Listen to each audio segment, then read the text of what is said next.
The NFL draft is next week, which means we're in the home stretch of rumor season. Chuck and I break down the latest happenings around the NFL, examine this year's defensive backs class, and react to the latest 3-round mock from Mel Kiper and Field Yates. Let's light them up.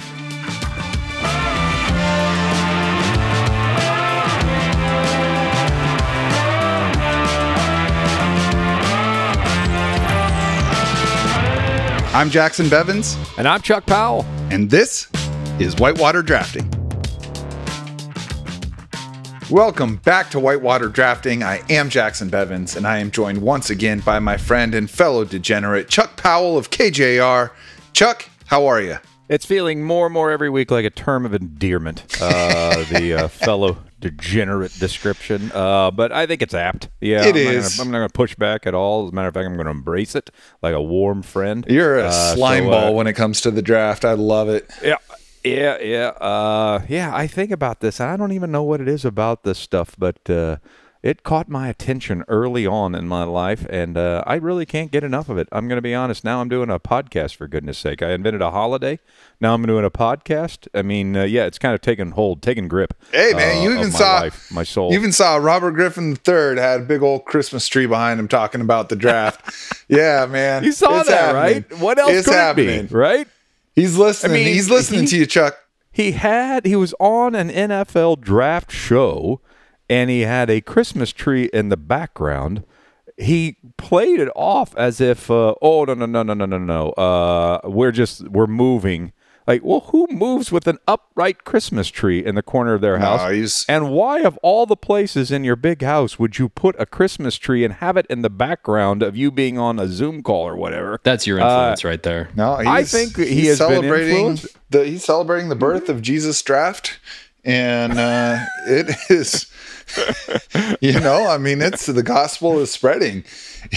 Yeah.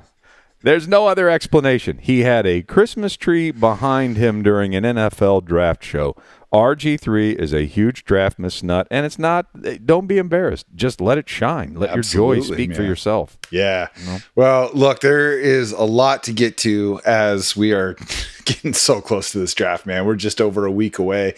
And before we get into it, I want to remind everyone listening that Whitewater Drafting is proud to be sponsored not only by Seattle Cigar Concierge, but Balvenie Single Malt Scotch Whiskey as well. These are two of my very favorite companies out there. And for those listening, we've got some very fun news to share at the end of this show. But first, the last few years, man, we've seen some monumental trades at the top of the draft in the weeks leading up to the big event, whether it was the Panthers moving up to number 1 last year, the 49ers a couple years earlier trading 3 firsts to get up to number 3. But for all the smoke surrounding a similar move this year, and there has been a lot of smoke, we have yet to see it.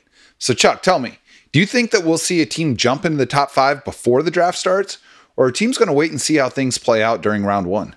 I do, but again, you're talking to one of the individuals that is going to stick to his guns, even though the mocks seem to be drifting away from this as a possibility. I think you're looking at 6 quarterbacks taken in the first 13 picks here in this upcoming draft. So I think that that begins with one of those teams. Like the top 3, I think, are all taking quarterbacks, even though the Patriots are trying to throw some smoke out there that they might want to move down here this last week. But I think they're all taking quarterbacks. And then you've got that gauntlet that exists from, I would even start at number 10 with the New York Jets. I can't imagine they think Aaron Rodgers is going to be around. I don't think they can plan for Aaron Rodgers beyond 1 or 2 years. So him at 10, the Vikings certainly at 11, Denver at 12, whose quarterback right now is Jarrett Stidham, Raiders 13, whose quarterback right now is Gardner Minshew or Aiden McConnell, and even New Orleans at 14. I can't imagine that Derek Carr is somebody they're fantasizing about being their starting quarterback beyond this year. So that gauntlet of teams seem prime without quarterbacks to start the season with to move into the top 10 and I think maybe as high as the top 5. And then, Jackson, if you throw the Giants in there, because the Giants' interest in McCarthy is not going away despite the fact that they have Drew Lock and Daniel Jones, then you've got another team that I think would or should be interested in a quarterback in this draft. You mentioned a couple of teams there that we haven't talked a lot about, and one of them is someone that I've been talking a lot about, dark horse trade up candidate, and that's the New Orleans Saints. Now, look, they locked themselves into Derek Carr. Derek Carr ain't going anywhere this year, and probably not next year either, just because of the way they structured that contract. And look, Derek Carr, he's going to be league average quarterback, but if you're the Saints, at some point you got to clear that money off the books, and you got to get cheaper and younger at quarterback. And I'm not ruling them out moving up for a quarterback. They may have to take on a Russell Wilson strategy of just eating a ton of money to cut Derek Carr, but that's a pretty good roster, and they're going to have to get younger at quarterback. I see them more as, maybe a Spencer Rattler type on day 2, but I'm not writing them off. And honestly, the Giants, look, man, that is a city, that is a fan base, that is a team crying out for a franchise quarterback. They've given Daniel Jones every chance to be that, and he's had some bright spots, but I don't know if you guys saw the clip that was going around Twitter of Brian Daboll with his first, players meeting, and Daniel Jones is sitting in the front row looking like he would rather be anywhere else. I mean, just totally slumped down in his chair, just like this. Everybody else is, leaning forward, listening to him. So, you got to wonder, I don't know how much to read into it. Maybe it was just a picture taken at the wrong time, but yeah, he's clearly not the long-term future, and I would not rule them out, taking a guy in the first round and tossing their fans some red meat as well.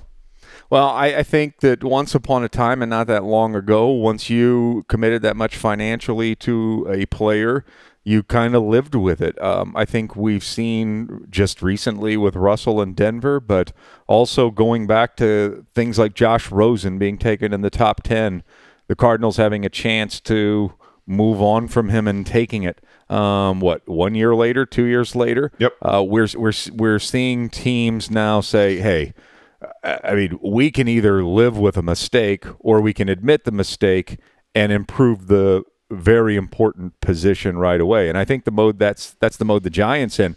There are a lot of people in New York, apparently, Tiki Barber being one of them, that thinks it's outlandish that the Giants would be interested in a quarterback in this draft, and that needs to stop. But Peter Schrager, who works for NFL Network, recently came out with his mock draft, and he has the Giants jumping from 6 to 4 to the Arizona Cardinals. So keeping the Cardinals there in the top 6 to get one of those big-time receivers, but also giving them the opportunity to take a J.J. McCarthy at number 4 and start thinking about their future at that position. Well, not start thinking about it, but start activating their future at that position. So it could be that. I mean, Minnesota to me seems like the most logical team. I don't think that they traded into the first round at 23 to sit with those 2 picks. They seem like the most logical, but this is the risk that you run if you sit there and wait and try to whittle down teams to try to get into the top 25. You risk that somebody jumps ahead of you. That's the and thing. If the Giants make that move,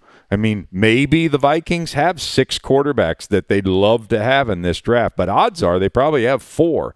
And you run the risk of somebody moving into that 4th spot, quarterbacks coming off the board, 1, 2, 3, 4, and now you're not going to get your quarterback. Your quarterback is now Sam Darnold. Congratulations. I mean, that's the thing. I mean, I have long been championing, if I'm the Vikings, I'm trusting that one of those guys, probably Michael Penix, is going to be there at 11. And for me, again, I got no issue with an NFL team liking J.J. McCarthy more than Michael Penix. I think there's a lot of really defensible reasons to believe that. I just don't think that delta is 2 first-round picks, but that's how I feel. Now, you mentioned a team that I think is worth us expending some oxygen on, specifically because they're in the Seahawks division. The Cardinals have been a laughingstock for the last few years, but they got something cooking right now, and they are absolutely in the catbird seat. I mean, a year ago, there was so much noise, and listeners of Cigar Thoughts know that I never bought it because I think Kyler Murray is a very good quarterback. There was talk that Kyler Murray is going to be out of here, and they're going to be taking a quarterback in this draft. And then Kyler came back from his injury, was excellent down the stretch with no receivers to throw to. He's put that conversation completely to bed. And as a result, they are absolutely in the pilot seat of this draft because it is so obvious that the top 3 teams have a quarterback need. And then the emergence of JJ McCarthy, the steam around Michael Penix, has put so much more value on the number 4 pick. And the Chargers are in a very similar position, number 5. You already have your quarterback. Yeah.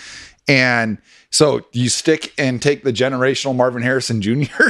to pair with Kyler Murray, or do you trade back for another haul of picks? They already have 6 picks in the first 90. So like, as Seahawks fans, we've been talking about how do you get past the Rams? How do you get past the 49ers? That's still very prevalent, but like, don't write off what the Cardinals are going to be doing in the next 2-3 years. Yeah, well, that's one. They've been very quietly doing a great job in the draft and compiling some draft capital, right? Mm-hmm. But you still, at some point, you kind of got to put your foot, plant your foot and stop just accumulating draft capital. You have to start getting pieces to build a winning team going forward. I think that's what they need to start doing in this draft, but that's why the Giants trade up to them where it's only 2 spots seems so intriguing, because you can still, maybe you forfeit Harrison, but you still get a Neighbors or an Odunze at number 6, and then you still are adding draft capital. They're in such a beautiful spot, man. Yeah, and a good spot. And I think the Chargers are obvious to move out of 5, but again, just because there are 6 guys being discussed at quarterback that could be first rounders doesn't mean that all 32 teams or the 10 that might have some quarterback needs, they might not. They're not going to have all 6 of them valued as face of the franchise future guys. So you don't know if by moving up to in front of number 4, if now suddenly the Chargers position, great position to really add some draft capital at number 5, that starts to come into question a little bit. But the Vikings and the Raiders and the Broncos, all their quarterback needs still remain if that happens. So, this is the blast of it. This is the intrigue of it all. Man. And this speculating this about this and the moving pieces, it's chess. It ain't checkers. This is the most interesting top 10 of a draft that I can remember since I started paying close attention, which I don't know, 12, 13 years. This top 10 feels the most fungible. It feels like there's a myriad of directions that teams can take that aren't necessarily open to them most years. And it has to do, number one, with just how deep the top of this quarterback class is in the eyes of the NFL from everything that we're hearing. And one of the teams that is going to be making a quarterback decision in this draft, obviously, is the Washington Commanders at number 2. And it came out today that they are bringing in 4 quarterbacks, for their top 30 pre-draft visits. They're going to group date them. They are bringing in Jaden Daniels, Drake May, Michael Penix, and JJ McCarthy all at once. And Chuck, I don't know how you feel about this. I love it. I love this. Put all 4 of these dudes in the same room, competing for the same spot in this interview process. You're just going to see some things, for better or worse. You're going to see some things that aren't going to be the same as these one-on-one type of interviews that these guys rehearse for and train for. Man, I would just love to get a behind the scenes on that. Yeah, are they getting roses at the end of the first round of dates, and then the one gets eliminated, and then on draft night, the 2 will be standing there. And Jesse Palmer's hired as the quarterback's coach. That would be perfect. That would be perfect. Former Bachelor himself. Cliff Kingsbury comes to one of them with the rose between his teeth and then hands it to them on draft day, and we've got our pick for the Commanders. It's interesting. I mean, I don't know how they're going to conduct it, but are they trying to get them all together so that they can see which guy emerges as the alpha male?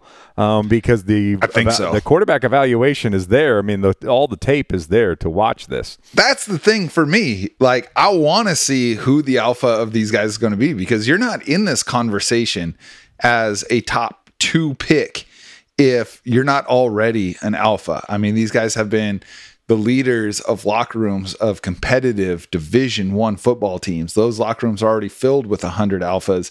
And now, if you're going to be the face of a franchise in the NFL, you need to be able to command that locker room as well. That's the thing I would pay most attention to, because I've done my due diligence watching the tape, and I've had my interviews with their coaches and all of these things. I've got opinions on these guys. Throw them in a room, see how they react. Yeah.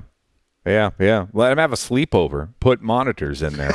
Put a camera inside the teddy bear's eyes, like they do in the movies, and see who gets the big pillow. Man, how much would you pay for that footage, right? Just that hour of watching those 4 quarterbacks. And it also, again, I'm driving home from work, and this is the fun. We're inside 2 weeks, right? And so it's not just those players sort of competing, if you will, for draft priority, but even the mockers and the NFL insiders. I listened to Colin Cowherd this morning on the drive home, and he's telling his audience that Jaden Daniels has already been decided. He's the number 2 pick. Schefter was insinuating the same today.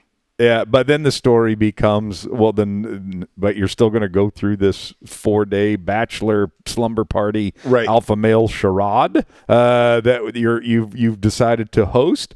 So I mean, you never know. You don't know what to believe, and some people can roll their eyes at it, but I think it's the beauty of it, because it gives all of us football fans, all of us junkies, the platform to have a conversation about what we believe, what we buy, what makes sense to us individually. And that's the fun of Draftmas. Yeah, absolutely. Here's the way that I would approach it. And just kind of last thing on the quarterbacks is that, like, let's say Jaden Daniels is who the Commanders are assuming that they're taking. This is like final boss level, right? Like, this one last thing, and you keep your mind open to someone shining in that. And maybe Drake May is just the Pied Piper in that group, and you say, okay, actually, this is my leader of men, because that's the intangible part that you have to figure out is, can this guy lead these 25-year-old millionaires, right, who have always been the baddest dude in the room? Are they going to look to this guy and say, yep, that's my quarterback, right? Mm-hmm. The Terrell Owens post-game press conference, that's my teammate, that's my quarterback. That's what you're looking for. Mm-hmm.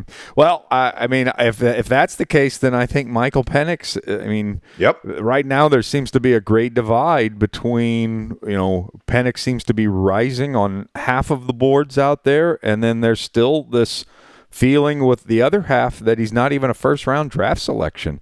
But if leadership does matter, I'm not sure there's a better leader. I'd put Penix's leadership and his affect on his teammates, I'd put that above Caleb Williams even at the number 1 selection overall.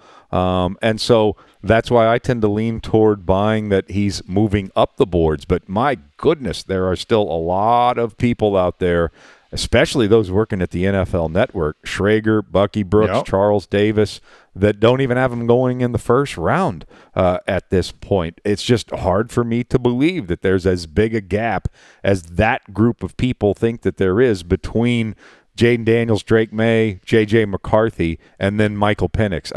I can't buy it, and I'll have to see it to believe it. So Daniel Jeremiah still has Penix at 13. Yeah. But I'm in that camp. I'm in the camp of, I think he's in the same conversation with all of them not named Caleb Williams. No, I'm with you, man. And look, we're going to take a look at Mel Kiper and Field Yates' latest mock draft lately. And Who are they? They have a very, very interesting landing spot for Michael Penix, and we're going to get to that in a minute. But listen, buddy, we got 2 shows left before the draft, including this one, and we've hit on just about every positional group in this class.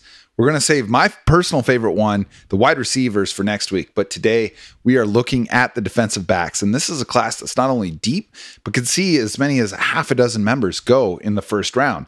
Now, are any of them going in the top 10? Not likely. Usually you're going to see the best defensive back in a class go in the top 10, 12 picks. That probably doesn't happen this year. But the back half of the first round is going to be chock full of these dudes. And I mean, look, we're going to lump cornerbacks and safeties together. You start at corner, you've got the two guys out of Alabama. You got Terrion Arnold and Kool-Aid McKinstry. Then out of Toledo, you have my favorite entire defensive back or defensive player in this entire draft in Quinyon Mitchell. Like I said, he's out of Toledo. You got Cooper DeJean from Iowa, who just took a visit with the Seahawks. Nate Wiggins out of Clemson. Kamari Lassiter, who I really, really like, out of Georgia. He's going to make someone super happy on day 2. The safeties, you got Kalen Bullock from USC, Tyler Nubin from Minnesota, Javon Bullard from Georgia, Cameron Kinchins from Miami, who's a dog. When you look at these dudes, who jumps out at you? And then specifically, do you see Seattle using one of their top 2 picks on any of these guys? I'll answer the second question first. No. I mean, we won't know what Michael McDonald thinks of the secondary until the draft, and we'll know at that point the pieces that they've assembled in this organization prior to his arrival. I think everybody that watched a Seahawk game this year, recognizes what Devin Witherspoon is and should be for this team going forward and for years to come. So he seems to be safe. Reek Woolen did not have a great year this past year. So even though 2 years ago you're thinking you are set at the 1, and then when they draft Witherspoon, it's Woolen and Witherspoon forever. You might have felt that way, but he did not have a very good season. So maybe there's a chance that they look to improve, but I think there's a better chance that Mike McDonald says, okay, let's see, that guy who's the fastest person here and is 6'4" and was a rookie of the year, defensive rookie of the year candidate just a couple of years ago. So there's something to work with there. Give him to me. I'd like to see what I could do with him in my defense. So I just think that of all the position groups, this is the last one that I would spend much draft capital on. And that includes watching a couple of veteran safeties walk out the door. I'll take my chances with Love. Maybe I do get a member of the secondary late in the draft, but no, I'm not using anything on day number 1, or if they acquire something else before day number 2. I'm not going to use anything day number 2 on a defensive back. That's just not where the Seahawks need defensive line help, linebacker help, offensive line help, tight end help, and even quarterback. I can buy a going quarterback, but I'm not buying defensive back, not this year. Yeah, well, something to keep in mind, a couple weeks ago, a friend of the show, Michael Sean Dugar, in his mock draft selection for The Athletic, had the Seahawks trading back with the Steelers to number 20 and taking Cooper DeJean out of Iowa, who just so happened to be in Seattle yesterday visiting the team. So, yeah, and here's the thing. I mean, it's to Chuck's point, and I'm really glad you brought that up, Mike, because to Chuck's point, they probably aren't doing that, but it's a reminder that like it is a new era, and Mike McDonald he's the scheme lord. He's the young, hot, Sean McVay of the defense in the NFL right now, and we don't know what he prioritizes. Right now, to us, we look at Devin Witherspoon and Reek Woolen and Trey Brown at cornerback and say, yeah, we are set. Like Seahawks, that's a top 5 cornerback unit, maybe higher, but we don't know yet how Mike McDonald wants to deploy these guys and whether the skill sets that they have are the exact fit that he wants. So I'm reserving judgment. I'm 100% with Chuck in that I would be really surprised if they used a pick in the first 3 rounds on a defensive back. But like, man, I look at Quinyon Mitchell and I see Devin Witherspoon. Like I see a clone of Devin Witherspoon, and Mike McDonald might just say, you know what? I see this as a fulcrum position. I'm going to free up one of these 2 guys to be more of a switchblade and get a second one, right? Like if one is good, 2 is better. We don't know. So I won't be maybe as shocked as Chuck is if they use a high pick on a defensive back. But if they do, it will be a signal to me that this is an absolutely new era. Yeah, well, talent is talent. I mean, and believe me, these guys go by their board. And John Schneider tries to get us to believe every year that he does not draft necessarily for need. But let's face it, this is the NFL draft. You know, you got two axes working against one another. One of those is who do you like the most, just without even thinking about position. And then the other is what are your needs. So at some point that does factor in. So if you're making your pick at 16 or moving down to 30 and making your selection or wherever you would go late in the first round, it's where those two axes collide. I mean, that's your selection. You know, if the value of a player is too much, even though your need's not that high, then you could still take a cornerback or a safety at that spot. But this, let's face it, this organization, I mean, they have a chance to be a playoff team this upcoming year, but I don't think that they're one piece away here. Right. So if they feel that Cooper DeJean, for example, is the perfect, is high on their board, and there still is a little bit of a need for the position here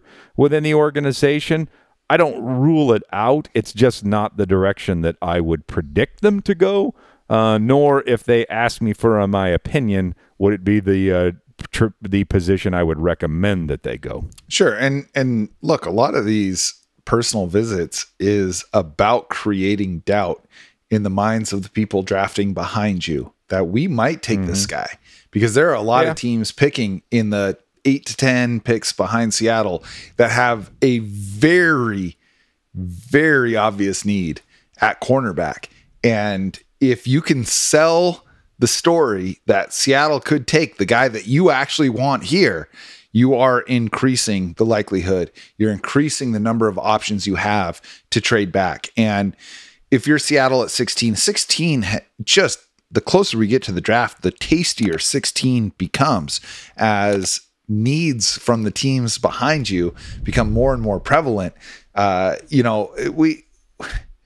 going to talk wide receivers next week, and I cannot wait. This is my favorite wide receiver class in maybe ever. But all of a sudden, you have the Buffalo Bills needing a wide receiver so badly. You can't have a quarterback that good and not have anyone to throw to as a true number one. And there's a lot of talk about them trying to get up into the teens to get their guy. And so, it just shows that there are going to be a lot of teams targeting that 16th pick. And it is in Seattle's best interest to create as many believable avenues for that pick as they can. But would we all agree that even if they went with their first pick at defensive back, it's not at 16? I don't think that is an absolute trade down, even if you were entertaining that and acquiring more selections. I mean, I like Cooper DeJean. I like the Iowa Hawkeyes defense was incredible this year. Yeah, they were. And he was a big part of it. He also is an excellent punt returner. So they've, improved their kick return potentially with Chenault in this new kick return era. And maybe that's going to be a priority for John and Mike. We want to be outstanding in special teams. We want to be undoubtedly the best. And I think that he could fill a role there. Still, even with that added to his portfolio, I don't think 16 taking a defensive back is even a possibility here for the Seahawks. If they were to take something in the defensive secondary, it's trading down for sure and adding some other draft capital so that you can shore up another position. We agree with that? Yeah. Everybody agree on that? Yeah, I agree. I think, like I said, I'll be surprised, not shocked, if they take defensive back in the first 3 rounds of this draft. Okay. But I would be shocked if they did that at 16. With the quality of player that is going to be available to them at positions of need at 16, it would be stunning for me to see them eschew those options to take a corner or a safety. I don't think there's going to be any safeties in play at 16, but if they do trade back, it does bring in a Kalen Bullock at safety. It does bring in a Cameron Kinchins from Miami, who I think plays maybe the most of all the safeties out there, the way that we saw the safeties in Baltimore play last year. if all of a sudden you're moving back to 24, 25, or let's say 28 with the Bills, and now you've netted a second round pick, I think that really opens up options with, say, pick 60. Again, if we're going to use the Bills example here, if you trade back from 16 to 28 and you pick up pick number 60, now all of a sudden you're not jumping way outside of, the perceived draft value if you want to take one of these guys. Because again, most of the dudes on this defense don't have a secure future beyond 2024. There are a lot of expiring contracts on this defense coming up in the next year or two. Yeah, and the Bills do seem like a pretty likely dance partner. I said this last week. I mean, it's not just as easy as, hey, we want to trade down. What do we got out there? A team has to be interested enough to. There's got to be somebody on the board that they've got to come up to want to get, to sacrifice some extra picks. And Buffalo suddenly emerges as that after the Stephon Diggs trade, because they're sans a wide receiver 1 and a wide receiver 2, I'd argue. And so for them, we can sit here and wait. I mean, this is being regarded as, the best wide receiver class ever. It might be. It might be. So, I mean, Marvin Harrison Jr. is the consensus top wide receiver. It is unanimous that everybody feels the wide receiver group is outstanding. And so, but that doesn't mean that there's a WR1 or WR2 ready to impact immediately an NFL team, especially one that feels it's in a Super Bowl window. So if you're the Buffalo Bills, do you really want to sit there and wait for the guy to come to you? Or do you circle a spot higher in the draft to make sure that one of those guys, a Brian Thomas out of LSU, who might slip to that stage in the draft, that you then make the aggressive push to get up there with Seattle and grab somebody that you think is ready to play immediately, impact the game immediately, and can help you win playoff games immediately. So that's why they suddenly become an interesting dance partner. Add to that they have a second rounder, they have 2 fourths, they have 3 fifths, and they have 2 sixth rounders. So, I mean, that John Schneider's licking his chops at that. So I can trade you the 16th pick. I come down to your spot at 28. I'll pick up your 60th overall in the second round, and then I'll either take a 4th or I can get 2 fifths potentially. And you know how much he loves his fifths. So they seem to be suddenly emerging as a really likely dance partner with the Seahawks, if in fact, and I think that they should be interested in moving down in this draft. Yeah, and for me, we talked about this last week. I'm all for Seattle trading down as long as they're not trading out of their top tier. Like, I don't want them to settle for taking a guy that they don't have a first round grade on. And to me, your chances of getting a first round grade guy at 28 get lower. So I need that trade compensation to be pretty high. Like, to me, one guy with a first round grade is better than 2 guys with a second round grade. That's just how I'm wired. I know there's a lot of people out there who would feel differently, but if it were me, like, if I'm going to trade out of that tier, I probably need more than just pick 60. And to your point, the Bills have the ammunition to add on to that if they feel like they need to. And look, it's all hypothetical, right? Like, I'm not a huge mock draft guy, but I am a huge specific mock draft guy. And what I mean by that is there's a trillion mock drafts out there. And look, most of it is engagement farming. I get that.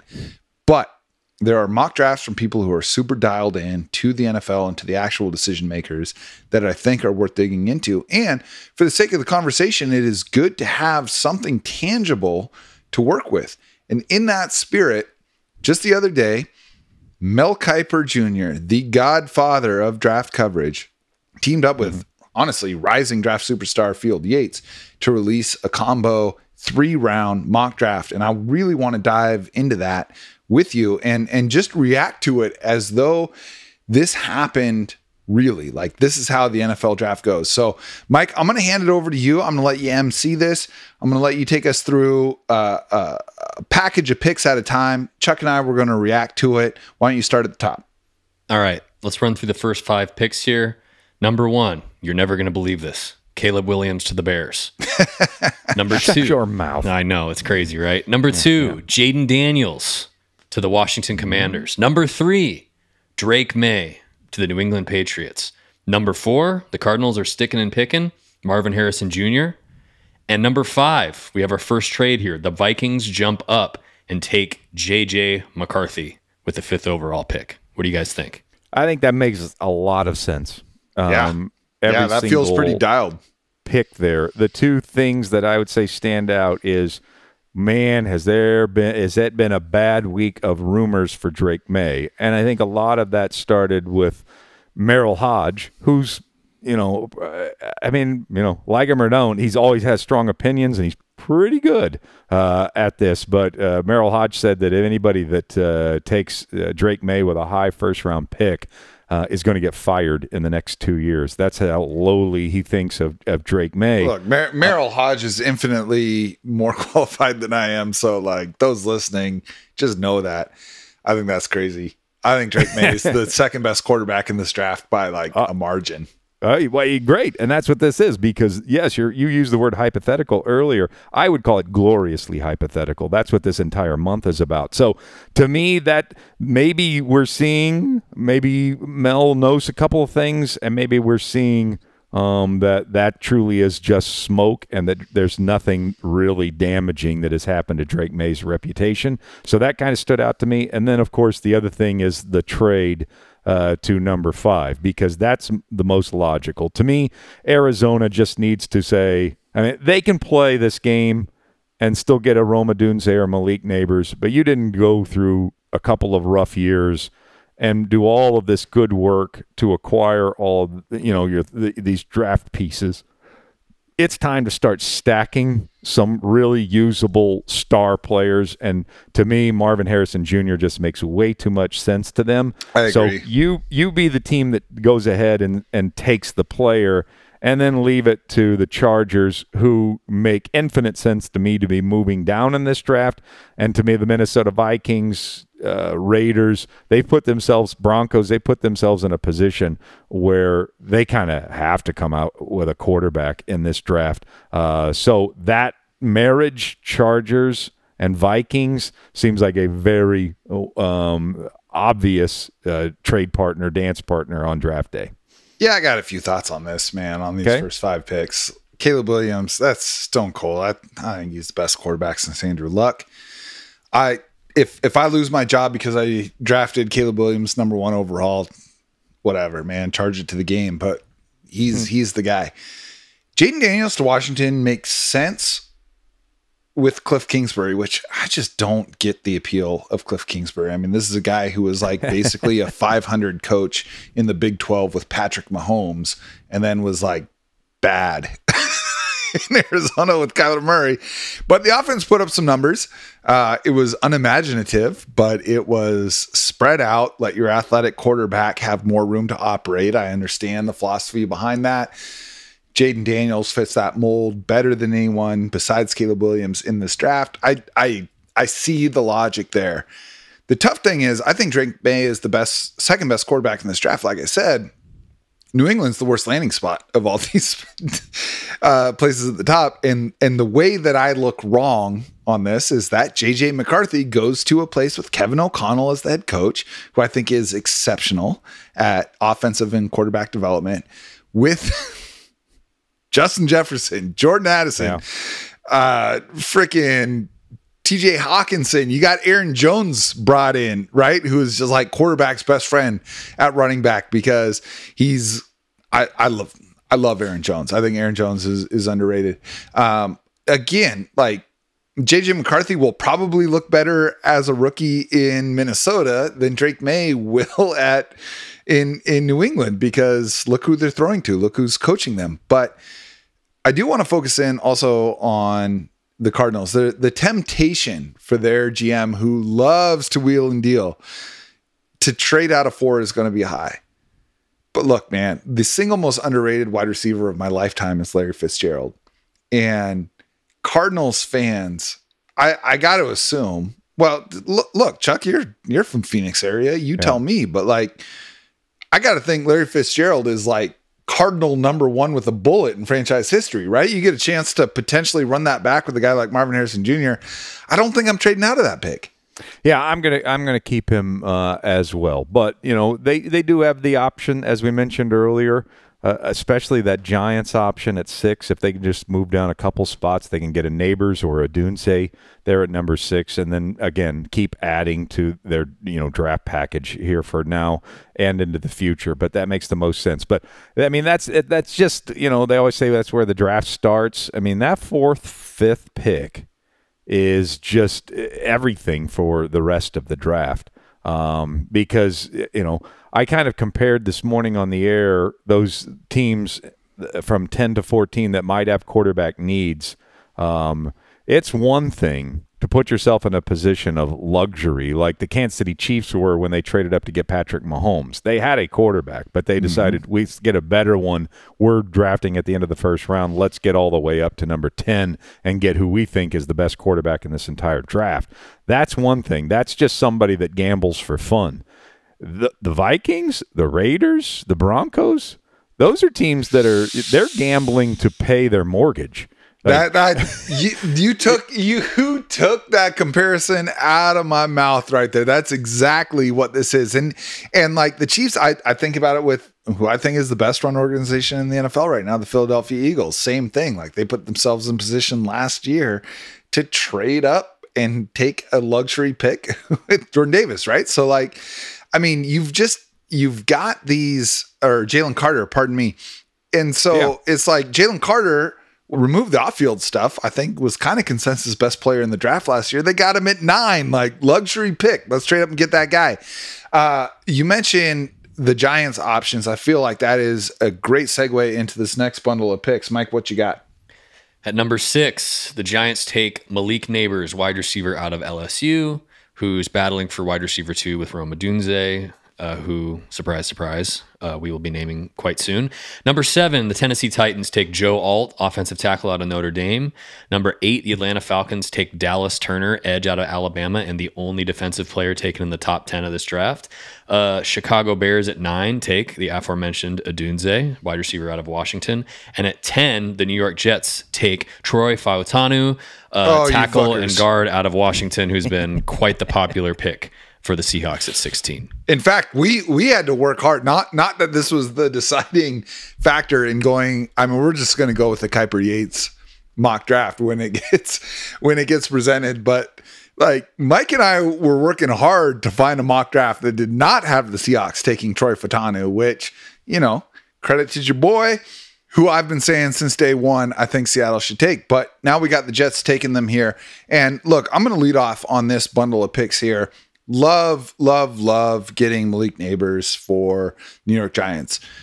You play out this reality 100 times. I would say 30 to 40 of those realities, Malik Neighbors is the best wide receiver that comes out of this draft. I think he's that good. I really, really, really do.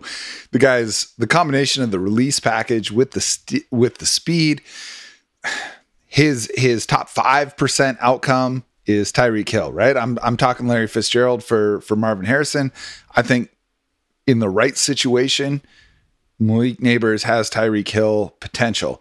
But beyond that, Joe Alt is probably, outside of Caleb Williams to Chicago, the most consistently mocked pick is Tennessee taking Joe Alt. Yeah. I'm not writing off the Chargers and Jim Harbaugh just taking him at 5. And sending the Titans spinning at 7. But in this mock, they're taking him. That's absolutely the right pick for Tennessee.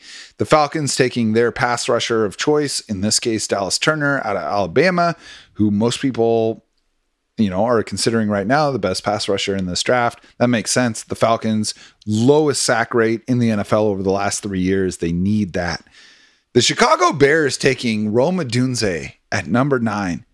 Has a number 1 overall pick. If this were to happen, has a number 1 overall pick ever settled in to a position as cushy as Caleb Williams would, with DJ Moore, Keenan Allen, Rome Odunze, Cole Kmet as his top 4 pass catchers.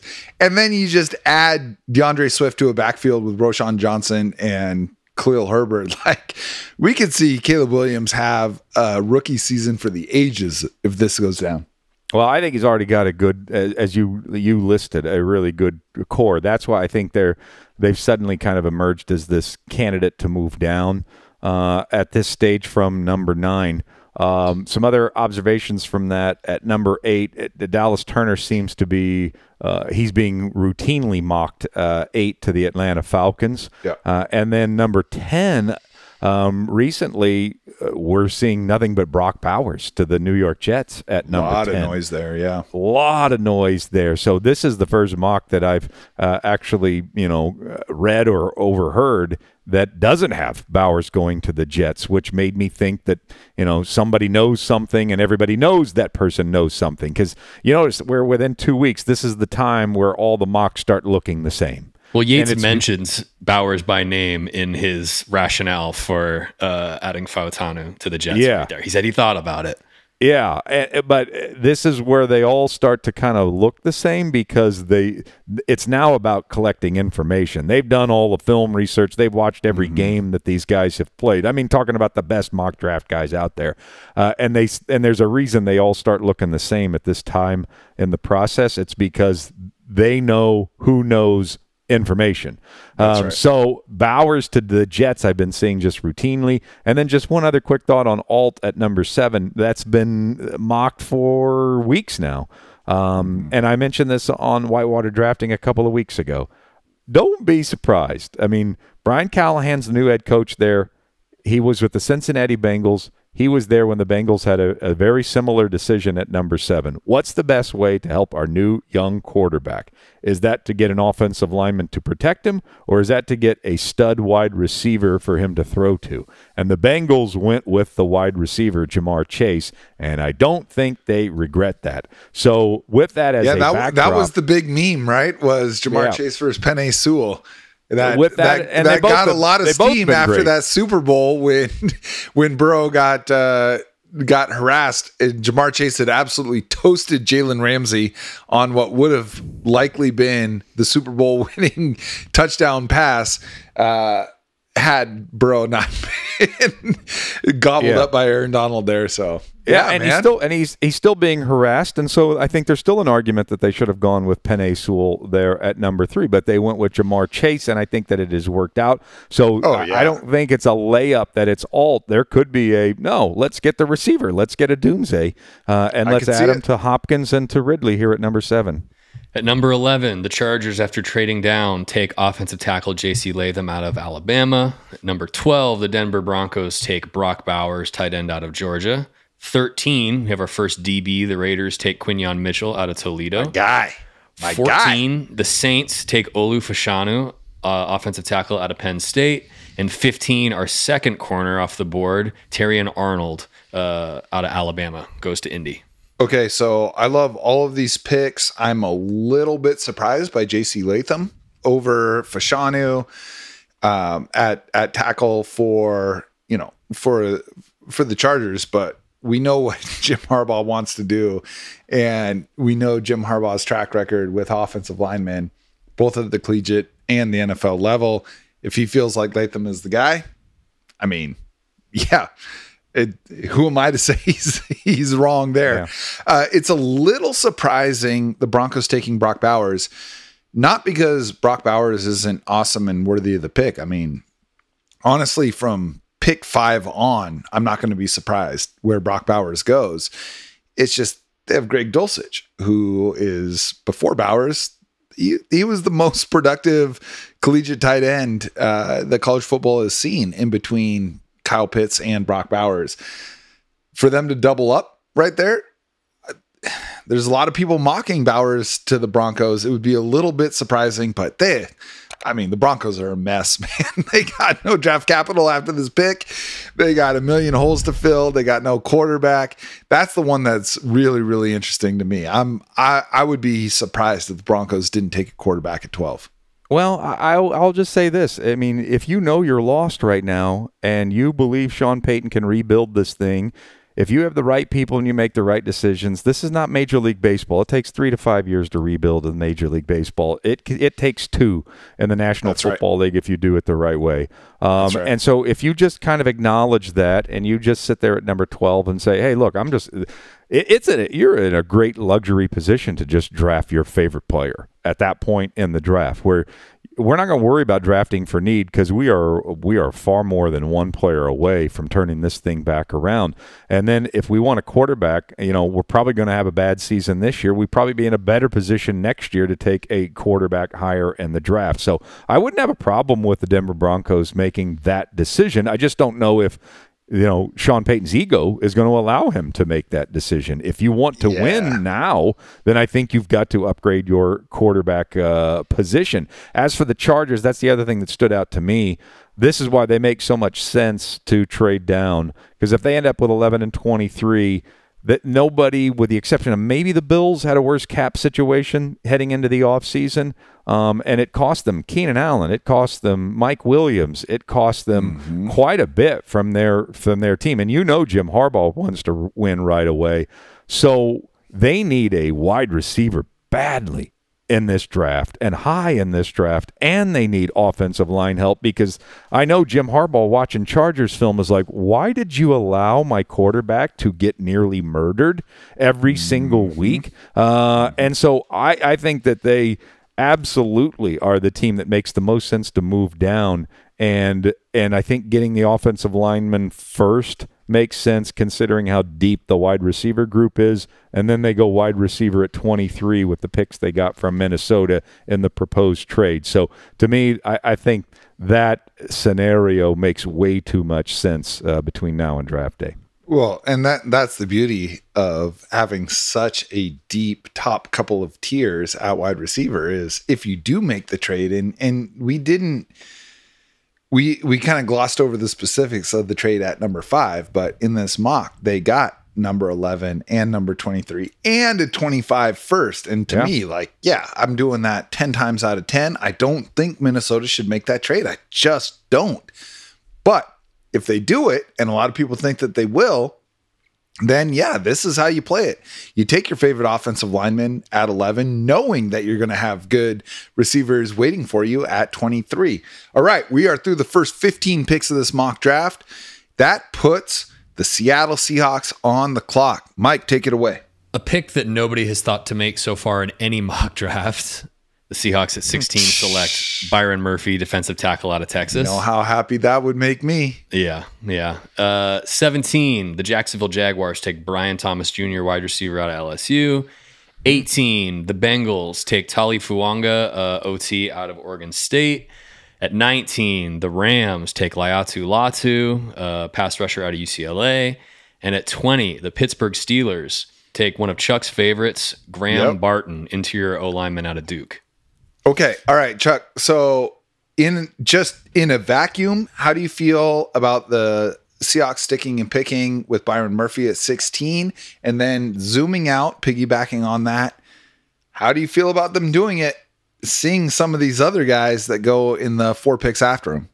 Murphy, as I said a couple of weeks ago, is my favorite defensive player in this draft, so I'm certainly not going to be angry if this is the scenario that unfolds. My question is, how does he fit in Mike Macdonald's scheme? And I don't know that until we actually start seeing football games with Byron Murphy in a Seahawk uniform, but something tells me he knows how to make it work. So if he takes him, if they take him and organizationally, then I think what they see is a difference maker, and I wouldn't be surprised if he is at the next level. So if that's the way that the draft unfolds, they take Murphy. I would applaud that selection, but I still think they're going to move down. I still think even if Murphy's on the board, I don't see John Schneider waiting till pick 81 to make his second pick in this draft. So even if Murphy's there, I think John Schneider moves down in the deal. Yeah, I mean, look, even though Fatanu is my guy and he's gone in this mock, I love the Byron Murphy pick. I mean, y'all who've been listening know I love the Byron Murphy pick. Chuck obviously loves the pick.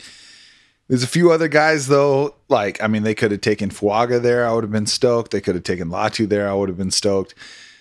Even Barton, not at 16, but like if you wanted to trade back with Pittsburgh and make that pick, like, you know, I'd be cool with that. But if Seattle leaves day one of this draft with nothing but Byron Murphy to show for it, I'm good with it. I'll tell you the pick. Yeah. And I'll tell you the pick I really love here is Brian Thomas to the Jaguars, man.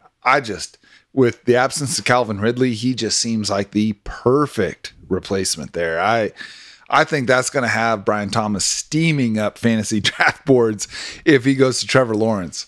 Before we move on, quick question for you guys. Yeah. So say the Seahawks do trade down into the early 20s. In this draft that Kiper and Yates have put together, the only two DBs off the board are Quinyon Mitchell and Terrion Arnold. So if you're sitting there at somewhere between 20 and 22 and you have to select a DB, your favorite DB that you have to take, who are you selecting? Mitchell off the board, and McDonald is saying you have to take a defensive back here. I might take Kool-Aid McKinstry just because of his name. He's just because it's the best corner name. I was going to say because he's like the most prototypical cornerback in the draft, but also his name is awesome. It's the best cornerback name in the draft since 7-Up Jones, the Decatur Staleys in 1905. I think it's probably DeJean there because of the versatility. I do kind of, I mean, if they're going to come away with somebody, I think I go with him. But a lot of people see him as a safety at the next level, and fine, that's fine too. I like that versatility. Seattle needs more than corner. I mean, he could play slot corner. He could probably play outside corner. I know he can. He can probably move to safety, and as I mentioned earlier, I think he's also a hell of a punt returner. So that versatility added to the mix seems like the most fascinating addition that the Seahawks could make. I mean, we can spend a lot of time in season, off season, trying to figure out how this guy fits into this defense. Yeah, that's true. All right, Mike, keep us moving. Okay, at 21, the Miami Dolphins take Jared Verse, defensive end out of Florida State. What a get, man, at 21. That's insane. 22, the Eagles take Amarius Mims, offensive tackle out of Georgia.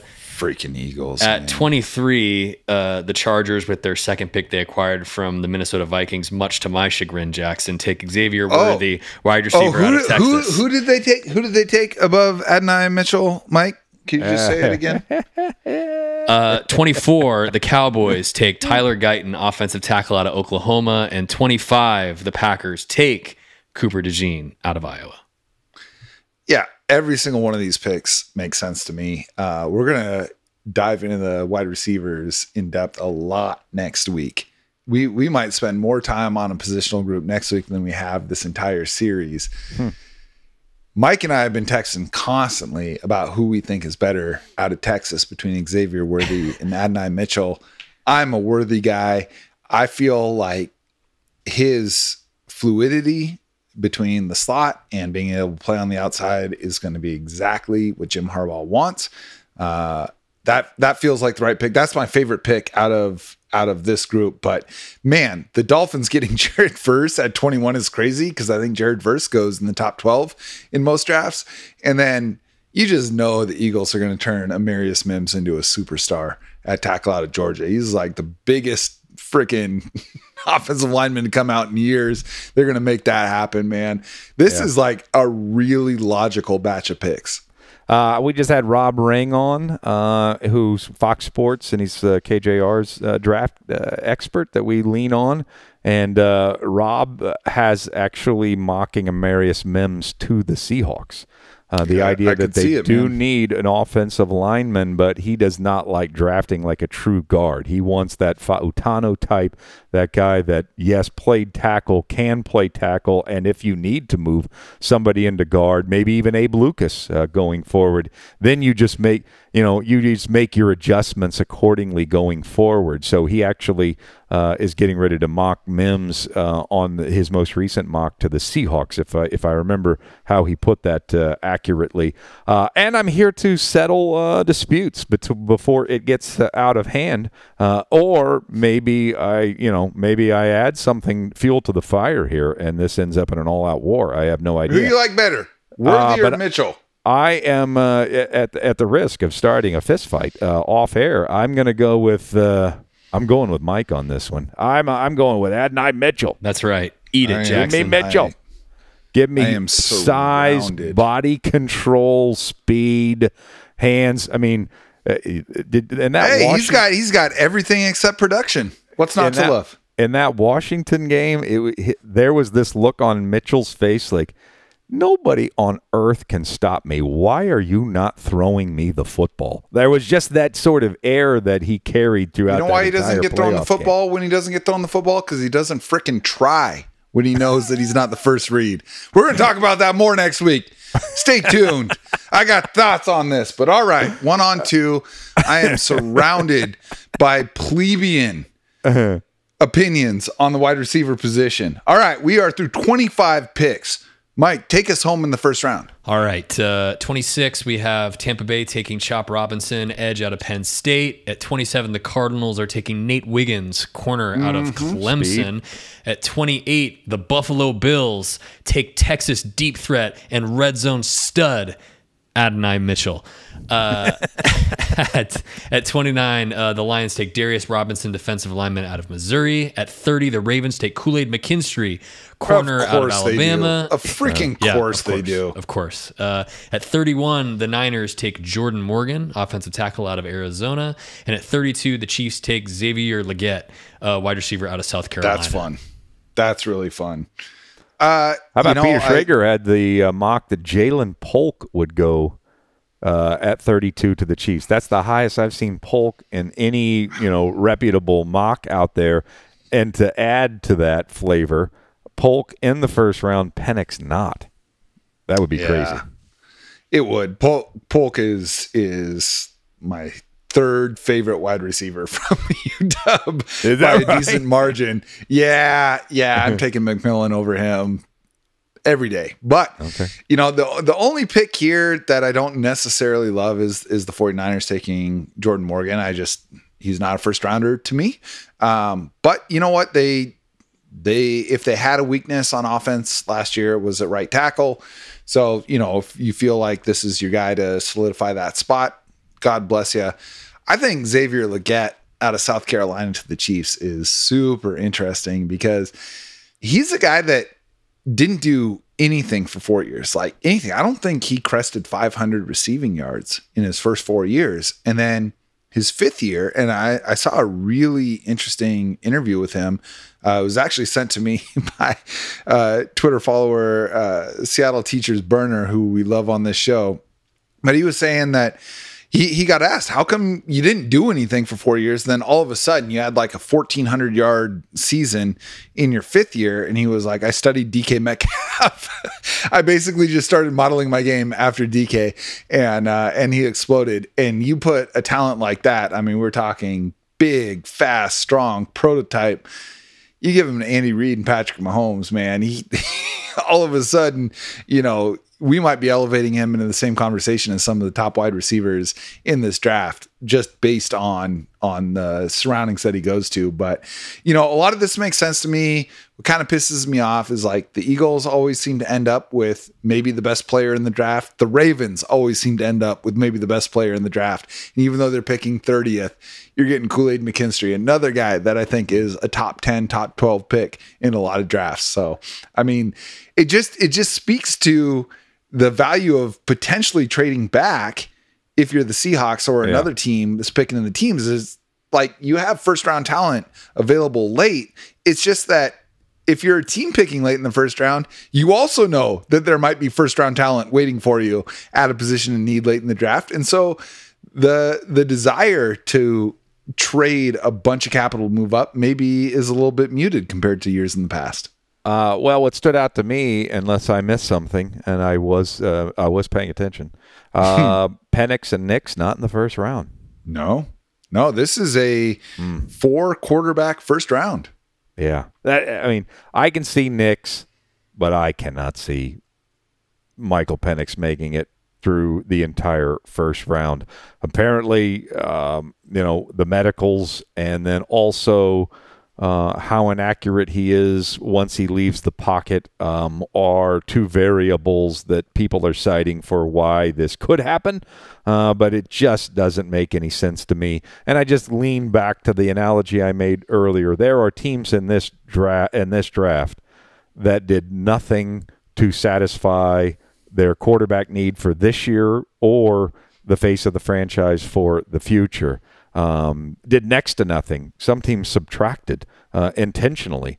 And so it's just really hard for me to believe that a few of those teams aren't, like the Raiders, for example, aren't taking a quarterback in this draft. I mean, they're trying to win right now. They have Devontae Adams right now. And are you really going to try to just Band-Aid this thing for another season with Gardner Minshew and Aiden O'Connell? That doesn't make a lot of sense to me.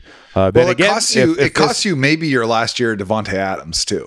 Yeah. Well, yeah. I mean, I suppose that there's a chance that if it unfolds this way, you draft up, you spend overnight, day number 1 into day number 2, and you try to get Michael Penix, on Friday morning and with the first pick of the second round. So he's still available out there. It's funny you mentioned that, Chuck. So we're going to go hyperspeed through the round 2 and round 3 picks. We're not going to touch on all of them, but there are a number of them that stand out, and it starts in this mock draft with the first pick of day 2. Mike, what do you got? With the most sickening selection of this entire mock. I am just the Rams trade up from 52 to 33 with the Panthers to take Michael Penix Jr. Oh, boy. Wow. Oh, my God. Yeah, that is sickening. If he's as good as Chuck and I think, and he goes to Sean McVay and he gets Cooper Kupp, and if Cooper Kupp is still there after Stafford, he gets to learn behind Stafford, who's just like a pro's pro at cornerback. He gets Sean McVay, he gets Puka Nacua, maybe Cooper Kupp, whatever other stud the Rams take in the 5th round for the 3rd straight year after getting Kyron Williams and Nacua. Man, oh man. It's like they're trying to anger you. The Rams have been really good at that for a long time. They even took your guy Latu in the first round. It's like Mel Kiper and Field Yates, for whatever reason, hate you. It's really strange. Oh man, if they leave the first 33 picks with Latu and Penix, just continues the theme, man. They know how to press my buttons. Yeah. So then at 38, the New York Giants end up taking Bo Nix, ending his slide. And then I actually really like that. Yeah, well, Drew Lock is a difference maker. So some other notable names coming off the board on day 2. Jackson Powers Johnson, center out of Oregon, goes to the Raiders at 44. Johnny Newton, defensive tackle, goes to the Bengals at 49 as their DJ Reader replacement. That's a major slide. Yeah. The linebackers that we touched on last week, you got Edgerrin Cooper at 53 to the Eagles, Peyton Wilson at 58 to the Packers, and Junior Colson at 70 to the Titans. And then at 76, the Broncos take their potential quarterback of the future in Spencer Rattler. And then with their second pick in the draft at 81, the Seattle Seahawks take Zach Zinter, guard out of Michigan. Okay. I actually love that. So here's the thing on Zach Zinter, and we did not talk about him during the offensive line draft or episode, and we probably should have. This is a guy that missed the college football playoffs this past year because he broke his leg in November. He's fully expected to be ready for the start of training camp. 3-time All Big Ten selection, unanimous All-American guard this past year, despite missing some games at the end of the season. Seattle adds him to the interior of that line after signing Laken Tomlinson. I don't hate it. Yeah, he's big, he's tough, he's experienced, he's a champion, even though he wasn't, as you mentioned, in the championship game. He got injured, I believe, in the Ohio State game, on their route to the championship a year ago. So he certainly falls into that category if you grab him, that he could compete round number 3 for a starting guard position if it is still open. Seahawks did sign Tomlinson this week as well to sort of add to that competition. But it's not, I don't view him as, or at least from what I've read, I don't think he's viewed as a plug and play. This guy's ready to start right now in the National Football League. I think he's just somebody that you add to your guard room that could compete for a spot now and in the future. Or I would hope, given where Seattle is at with their guard position, that Zach Zinter can work his way into the starting lineup sooner rather than later. If he doesn't, I would be pretty concerned. Again, we'll talk wide receiver more in depth next week, but there were a lot in this mock. There were a lot of wide receivers go in the second round. Keon Coleman, who is, one of the more incendiary picks in this year's class. He goes to the Patriots at 34. I don't know about New England being the right spot. I feel like Keon Coleman's a guy that kind of has to go to the right spot, but if he does, could be a monster. And maybe him and Drake May, they form that rookie chemistry in the next 3-4 years, really see something there. I think that's super interesting. The Bo Nix pick to the Giants makes a lot of sense to me because at 38, you got flexibility to take a guy like Nix, someone that is going. He feels like the exact opposite of Daniel Jones, who's an improviser. Bo Nix is a paint by numbers quarterback. He's a high floor, maybe I think kind of a low ceiling quarterback, but you give him Malik Neighbors. They've put a lot of draft capital into the receiver room over the last few years. There could be something there. I'm trying to remember where I saw Ladd McConkey go. He goes to the Carolina Panthers, got 39, a guy who gets open really, really quickly, which is, I think, exactly what Bryce Young needs. I mean, we saw Malachi Corley, who, a lot of people are comping Deebo Samuel every year. Every year, the most unpolished receiver in the draft gets comped to Deebo Samuel. I'm not as high on Corley as other people are. Ricky Pearsall to the Saints. I freaking love that. I love Ricky Pearsall so much. Jalen Polt goes to the Colts. I mean, there's a lot of wide receiver landing spots that I think are really, really interesting. Jalen McMillan to the Steelers. I mean, teams picking in the second round that need receiver. This is what makes me think that we might not see teams move up to draft a quarterback in the first round, knowing that there's this much talent available on day 2. Yeah, well, yeah, and that's Troy Franklin to the Browns too, man. Yeah, that's going to be good. That's going to be good for the Seahawks, especially if they do what I think they're going to do, and that is move down. I think it kind of behooves them. Wouldn't you like to have 2 or 3 bites of the apple based off all of that talent that you just listed off that could be available in rounds 2 and 3 versus just taking your guy at 16 and not picking again till 81. I think they got a chance to do. I mean, normally I don't recommend this. I just think that it feels like the type of year that's the move here. I think it's because of the quality of this draft, where the Seahawks are in their development, and also where they are draft positionally after making the Leonard Williams trade a year ago. I don't think you want to miss out on getting 3 guys in the top 81 this year just to get your favorite, player of the second tier of first rounders that are available to you at 16. So, it feels loaded. I mean, when Zach Zinter at 13, when you hear Zach Zinter at 81 in the third round, it just kind of hits home like, man, that's a pretty good pick in round number 3 to add to the team. And then you go through all the guys that you missed out on. It just feels like it's one of those drafts that I want a few more pieces from on days 1 and 2. Yeah, I'm just looking at some of these guys that are going in this mock on day 2, and man, I'm with you. There's so many that I would love to see Seattle be able to take in addition to pick number 81. It's just, can you find the right dance partner to make that happen? Yeah. Chiefs, Bills. Watch out for those 2.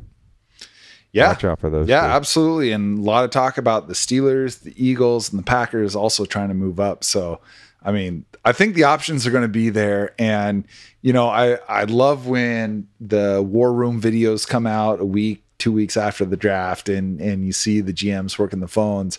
Man, I would give anything to see what's happening on John Schneider's phone after the 15th pick in this draft. Yeah. Well, and most of that stuff is set up beforehand. Just so you know, these are a couple things I learned from Tony Softly, who's been in the war room before with Carolina, with the Rams, and other organizations. Most of that stuff's set up beforehand. You might get, you might based on who falls to 16. You might get some surprise phone call, but usually they've kind of figured out trade compensation prior to, and then they adjust to who's there on the clock when you're ready to pick, and that's where you got your 15-minute window to just kind of finalize things. So I'm guaranteed John Schneider's worked the phones. He knows exactly what the plan is, and I'm sure that there's a player or two that he's not going to move off from, that if they're available at 16, he's going to go ahead and grab them. But my guess is he's talked to everyone in the league and already has a game plan for who gets the phone call once the Seahawks are on the clock there at 16. Well, and I think a really underrated aspect of having a long-term GM in place, and I don't know how many GMs have been in their position longer than John Schneider, going into what I believe is his 15th year as the Seahawks general manager. He has relationships with all of these guys, these first-time GMs or second-year GMs. Like, yeah, they got everybody's number in their phone, but do they have those relationships yet? John Schneider's got those relationships. He knows exactly how all the other GMs in the NFL, except for the brand new guys, operate. He knows what they're looking for, and relationships go a long way. And to say what you want about John Schneider's talent evaluation, maybe you're super in favor of it, maybe you're super frustrated by it, but regardless, he has the relationships, and that cannot be understated how important that is. Yeah. Oh, yeah. It's a fun process, is it not? It's the best process. Yeah. Man. And that's why we do this. That's right. All right, y'all. That's going to do it for the 5th episode of Whitewater Drafting. Thank you to Chuck Powell, as always. And you can find Mike, Chuck, and I on social media. I am on Twitter at JacksonBevins. That's JACSON. Remember that no K is okay when spelling my name. Chuck is at Chuck Powell KJR. Mike is at Mike Barwin. And the show itself is at Cigar Thoughts. You can catch full video episodes on our YouTube channel at Cigar Thoughts. You can find the rest of our socials at cigarthoughtsnfl.com. And listen to Chuck every weekday morning on KJR Sports Talk Radio 93.3 FM, starting at 10 a.m. This episode is brought to you by Balvenie Premium Single Malt Scotch Whiskey. I've long been a huge fan of their lineup, and we are thrilled to have them on board as a sponsor of the show. If you're watching on YouTube, you've seen me enjoying a glass of their 21-year Portwood, which was finished in port casks to give it a deep, earthy flavor. It's an excellent bottle, and one of the best things about a great Scotch is how well it plays with a good cigar. And speaking of, as you know, we do have our own special release of cigars that you can purchase at a terrific price as a listener of the show. Until recently, you've been able to order your own bundle of 10 for just $169, which is less than half of what this blend sells for in cigars on the open market. But because of the success of the Cigar Thoughts release, we lowered the price to just $149, and we've decided to keep it there. That's right, only $149 for a bundle of 10. As many of you know, we partnered with one of the most prestigious cigar manufacturers in the world to release these official Cigar Thoughts cigars, which you can order directly from cigarthoughtsnfl.com. Just follow the link on the show page to get these easy-to-smoke stogies rolled with 13-year aged premium Dominican tobacco leaf, or hit us up on Twitter or Instagram and we'll send you the details directly. The cigars, they come with a Bovita humidification pack and a Mylar storage bag to make sure they stay fresh whether you have a humidor or not. Now, here's the fun part. The initial rollout of the Cigar Thoughts cigars has been a rousing success, and I can't thank y'all enough for that. As a result, we've teamed back up to release a second line of cigars, the Cigar Thoughts Red Zone series, on draft day. These cigars will feature the same immaculate construction and friendly smoking experience, only this time featuring a lighter, Connecticut wrapper that will keep you in scoring position with an effortlessly tasty experience that's a touch lighter than the Cigar Thoughts originals. And of course, you can listen to this show and read every article at fieldgoals.com. And if you're listening on Spotify or Apple Podcasts and you like the show, drop us a 5-star rating and leave a quick review. Thank you to all of y'all listening for your continued support of the show. We know you've only got so much time for podcasts in your life, and it's an honor to be a part of that for y'all. Please know that by sharing this show on social media and with your friends, you give us the juice to keep making this happen. We'll be back soon, but in the meantime, onwards and upwards, my friends.